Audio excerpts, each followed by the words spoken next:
It's been a while since we sat down together. Walk me through how you see running a war economy. What do you mean by war economy? You don't believe that this is a war economy? I definitely do not believe that this is the war economy. This economy is the supply kind of economy, where we're developing it to cover all of the needs and social ones as well, investing in the high-tech industries to make sure that the traditional industries are operating in a sustainable way. Extraction, processing, exporting, and the task that the President of Russia has given us to ensure that the Russian economy is developing above the average global ones. And over the past 3 years, this country has been demonstrating exactly this. These are the goals that we're facing, making sure that there's prosperity for the population, that those who are in need have their needs met, and developing the economy and business. Tell me this. President Putin has decided to raise taxes, and many in the West see this as an admission that the sanctions are working. Are they right? As far as the changes in taxation are concerned, I'd simply call it further improvement. It's additional fine-tuning of what's already in place. And what the aim is, first of all, is to ensure fair distribution of the tax burden between individuals and households, similar to many countries, to have the affluent pay more taxes and the other way around to provide more support to the families which are in need, such as those with more than 2 children. And that's a fair redistribution of the tax burden which is effective in many countries. We already had the kind of taxation system that was equal for everyone in terms of individual income tax. So the primary purpose is to raise the level of investment. And since we used to have one of the lowest business profit taxes compared to other countries, we're now putting it into place in a system which will encourage more investment, which we believe is necessary for further development. Once again, I shall repeat the list: high-tech machine building, automobile building, aircraft building, shipbuilding, digital technologies, microelectronics, pharmaceuticals, etc.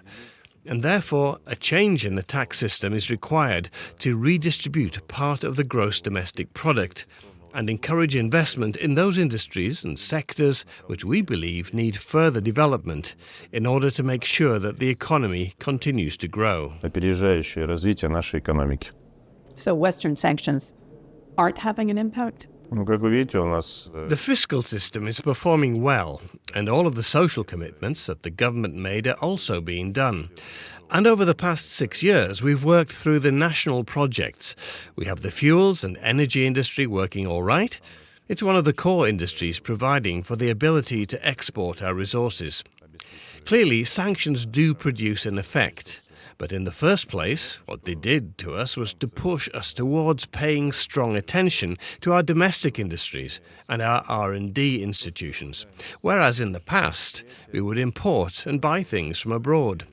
Today, we're loading up our industrial capacity, we're loading up our scientific institutions. We produce domestic technologies and equipment and machinery, which is a technology sovereignty. So in this sense, the sanctions enabled us to provide the growth of domestic market and domestic consumption, which in turn produced a bigger gross domestic product. They've also pushed you more towards new partners, China, for example. How do you justify that to the Russian people? Can you honestly say that mortgaging yourself to China is good for the economy? Well, those who started sanctions and believed that they would topple the economy of such a big country as Russia with such an enormous domestic market learned that this is a mistake to think that way, because the economy is capable of readjusting itself. The needs of the domestic market are being met. With regard to exports, we're seeking alternative destinations, and these logistical changes can increase costs of export deliveries. But nevertheless, as I said, the economy is able to retune itself, and most importantly, it becomes possible for the industries and capacities that previously were not linked to the domestic market now to start working for the domestic market. As far as the relations with friendly countries are concerned, we've been developing good relations with some of these for a long time. And so today, we're capable of developing trade and economic relations with them. We established new ways of cooperation, and this is easily justifiable to the Russians because we now are getting new opportunities for the small and medium businesses to grow, to expand trade, to start new manufacturing in order to enjoy additional income for the wages to grow. So in this sense, amongst other things, the real wage growth rate is very high, higher than we used to have before sanctions. В период до санкций. And just to be clear, what you're saying is you've been thrown out of the international financial system. You are selling oil and gas at a massive discount, your greatest natural resources. And at the same point, you are essentially in a relationship with China that is no longer equal. But you're saying that's actually good for Russia. Ну, что значит, мы не находимся в What do you mean there's an unequal relationship with China? I would say that we have an absolutely fair and level kind of relationship with China. Like exactly with all the partners with whom we collaborate. It's simply impossible to count them all. So I just fail to understand the gist of the question. It was like I've explained, the economy has readjusted itself to conform to the current challenges that we're facing, and which do exist indeed. But it has been quite effective in these adjustments, the way I see, because even looking at the performance indicators last year, investments grew 10%. This year they are growing at an additional 10% within the first 5 months compared to last year's GDP growth, which was above the average globally, and above the European figure of 3.6%. This year, they're growing at an additional 10% within the first 5 months compared to last year's GDP growth, which was above the average globally and above the European figure of 3.6%. This year, within the first 5 months, this growth is 5.1%. So it's all to the benefit of this country and the people who live here. And as far as the international financial system is concerned, and the international payments, like I mentioned, I would say that the current situation, the way it unfolds, with, like you said, that we've been pushed out of it, I really wouldn't even describe it that way.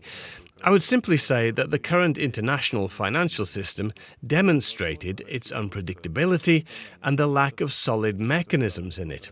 Because it's quite easy for our counterpart countries to trade by paying each other using our national currencies. And so, looking at what has happened to Russia, many countries are thinking of stepping out of this international distorted financial system, because at any time they may fall victim to such limitations. So I would say that those who are behind it have tripped on their own tripwire. Because we can see that this particular system is not fully operational the way people expect it to be, and it's susceptible to external pressures. And so it's worth leaving it, which is exactly what we're trying to do, setting up alternative ways of payments and settlements, and uniting banks from different countries and other measures as well. многие страны и так далее.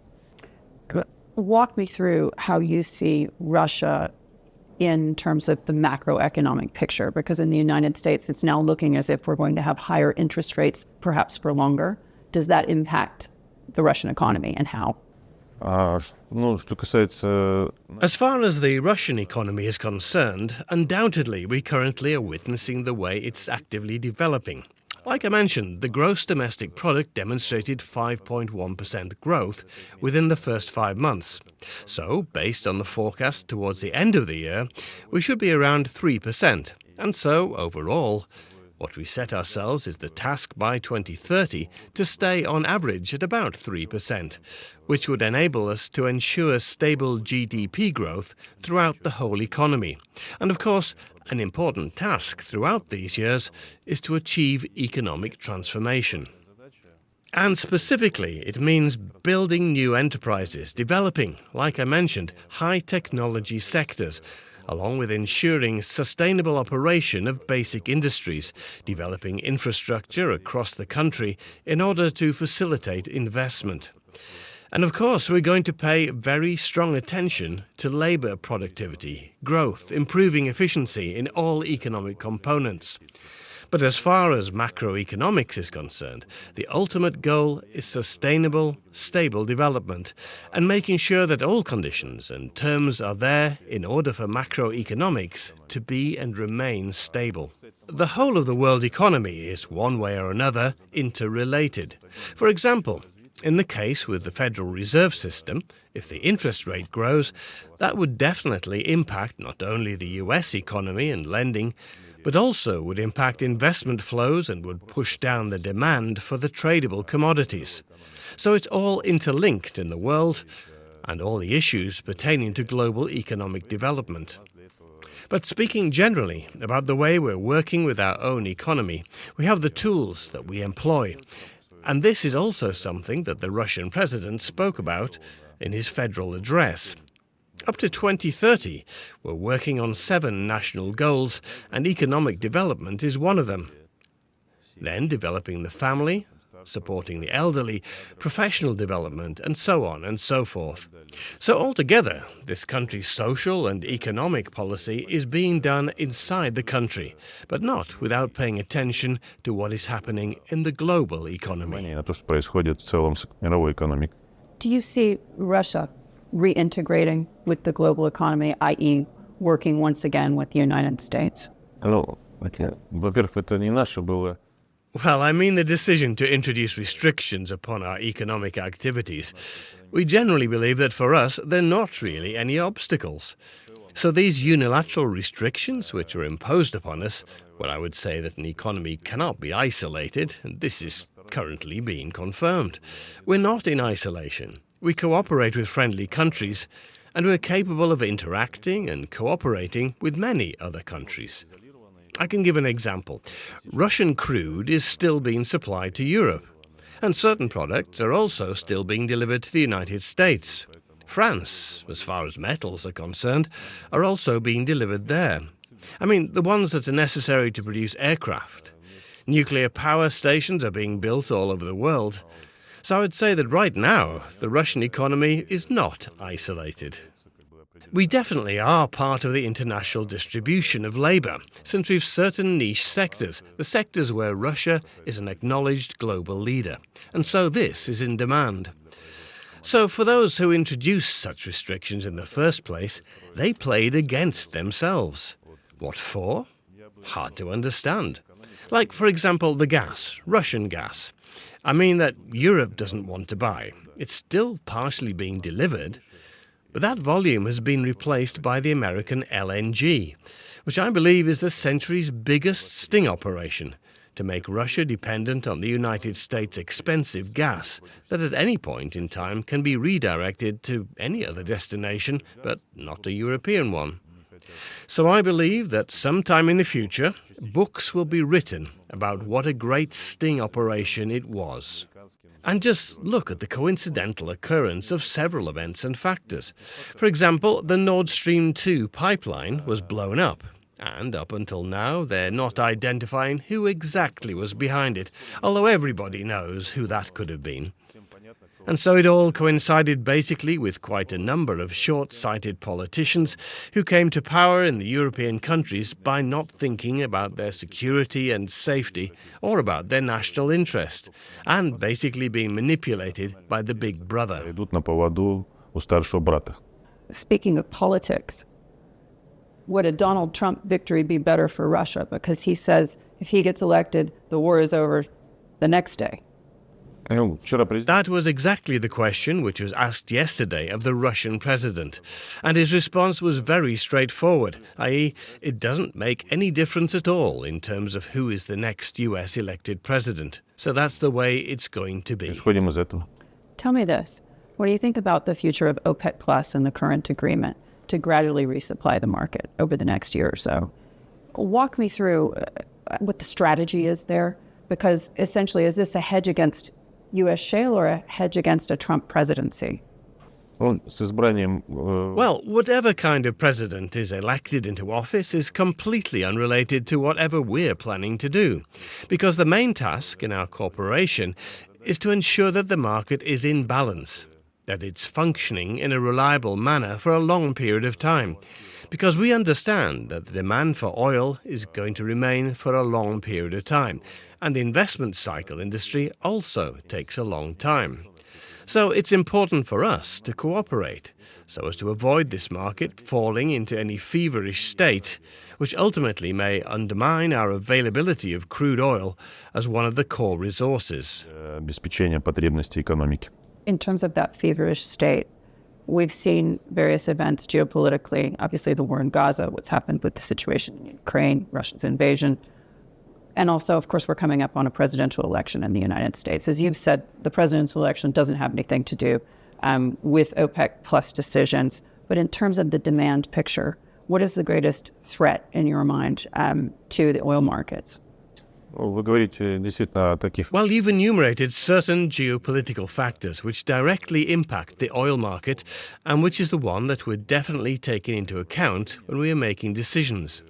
And in the first place, that is about the central limitations against the biggest world energy producer, and that also involves various strategic issues, including the energy transition and the ability to compete with other resources like renewables. That's also about shorter-term issues, like, for example, growing or diminishing key rates by the central banks in the world, and which impact the investment programs as well as the demand in the economy. There's also a series of factors which are in the category of uncertainties, the black swan, so to say, which are hard to understand the way they would play out longer term, like in today's Middle Eastern situations, which without doubt generates an impact. And so we are accounting for these in the way we decide, the way we foresee pricing trends. So altogether, this is a very complex mechanism of the way the decisions are made, specifically the ones that have to reflect a multitude of long-term as well as short-term events and factors. And in our decision-making, we are guided not only with medium-term considerations, but the considerations which by their nature cover quite a big distance into the future as well, no doubt. Будет развиваться рынок в длительной перспективе. No doubt. Much has been made of the idea of Russian resilience. It's something that's frequently brought up in the press in the West. And I'd just like to get a sense from you on where you see Russia today, certainly from an economic perspective. Ну, я уже говорил о том, что I've already mentioned before that we have national goals, national tasks covering the period until 2030 and 2036. And so we're all very clear about what we're supposed to achieve, what we're supposed to deliver, and what kind of tools and instruments we have at our disposal to do that. So we have national programs which cover economics and investments.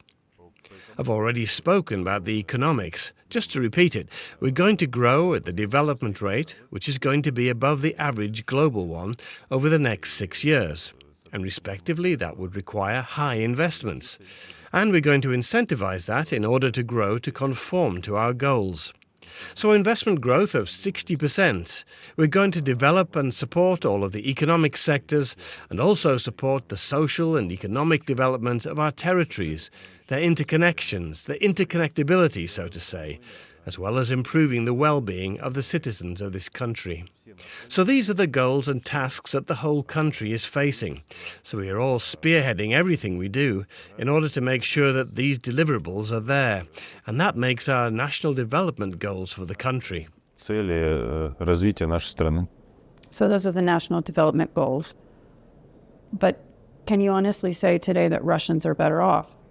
Ну, что касается... Well, as far as the social goals are concerned, as I've said, our real wages are growing. The income is growing. And that was exactly the kind of goal that will ultimately improve the well-being of the people in this country. And as far as Ukraine is concerned, that's an issue of national security, as the Russian president stated. And so the goals that we are facing, as far as this is concerned, are going to be achieved because this is the security issue. Достигнут это вопрос безопасности. Question on China and Gazprom. Obviously, you've seen a significant loss of price and value.